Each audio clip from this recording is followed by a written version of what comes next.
Magandang umaga. This is Dexter for the updated news. My name is Dexter. This is my partner here, Brian. So, wala ka sa buong yan. And Mark Villardon, the second congressman, Las Piñas shares his time with the writer during his recently quick visit to grace the Sariga Fiesta.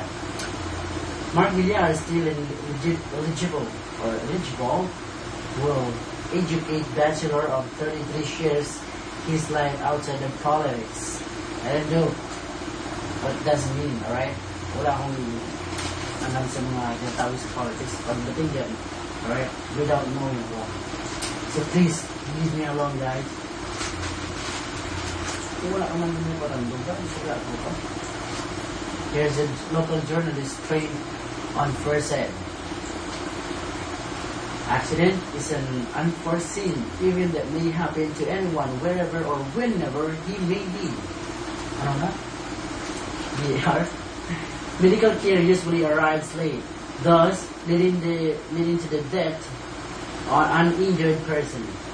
With the task of delivering first-hand news, journalists and reporters always arrive earlier in the incident area. If only they are trained with the principle of first aid, they could at least offer instant care. Tama, no? Ngayon ang brand sa mga journalists, kung harap mga dyan sa field, especially kung may na-disgrasya. Walang na-interview ito ang nangyari. Ano sa tamo, gano'n ng disgrasya. Kaya ito, kaya mo na ginapangkot na mamangkot kami ang mga journalist media man. Balay na nga, agoy, tigil-interview pa rin. How down they are. Alright. Ito rin na kami na medyo man naman. Tuwa mo kami nagkakwa reports, no? Tapos naman nito. Kita lang ako sa pagkakang kulog na. Alright, continue. First aid is...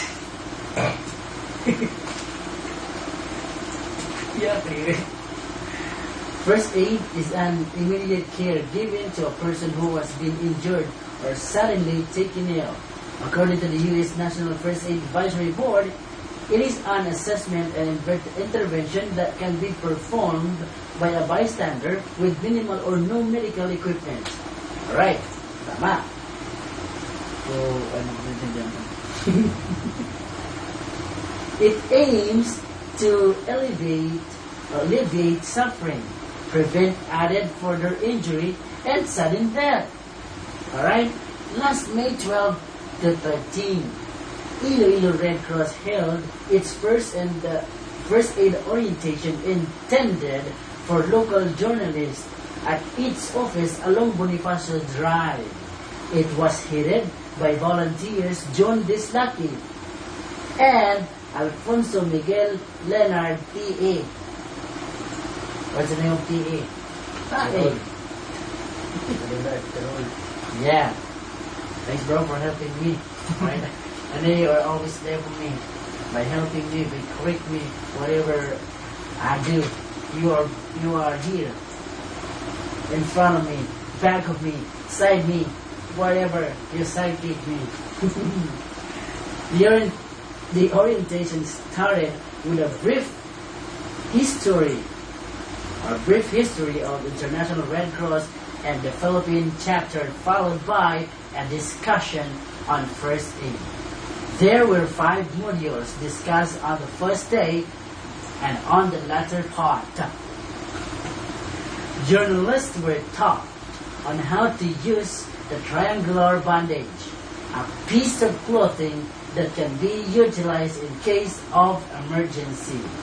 On the second day, journalists were trained on doing cardiopulmonary resuscitation. Tanong na. Ikaw muna nakabaloy, ikaw muna nagkwano. Seminar on babies and adults with the use of dummy. CPR mo tawag. Tawag lang. Ibang cardiopulmonary resuscitation naman ang buwan. CPR. CPR is done to restore breathing and blood flow to the heart, brain, and other organs. May tawag kitang organs, buto na siya. May gagwa, blood in line.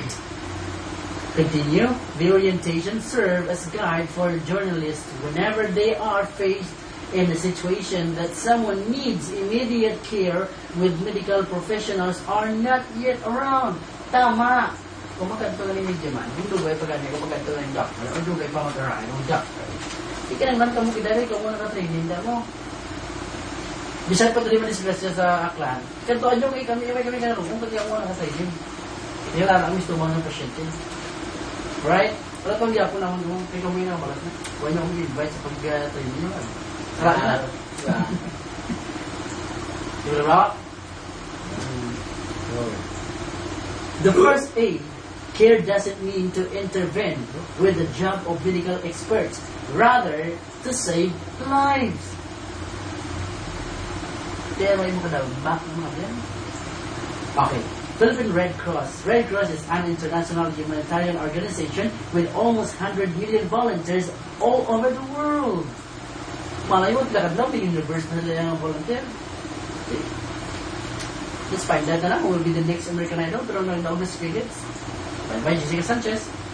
Anyway, according to its website, the International Committee of the Red Cross is an impartial, neutral, and independent organization whose exclusively humanitarian mission is to protect the lives and dignity of victims of war and internal violence and to provide them with assistance. And it directs and coordinates to international relief activities conducted by the movement in situations of conflict. You know what I'm saying? It also endeavors to prevent suffering by promoting and strengthening humanitarian law and universal humanitarian principles established in 1863. The ICRC is at the origin of Wolverine.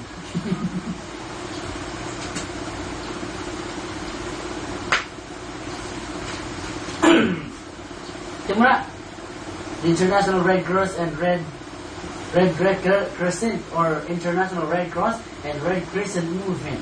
The Philippine Red Cross was established in 1899. Now PRC has already 100 chapters and more than 1 million registered volunteers. That's it for today. My name is Dax, and sponsored by Grey Cross Etalago.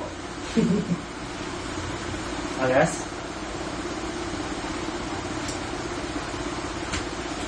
Teleradia. Hindi na kura. Nagsalang ko yung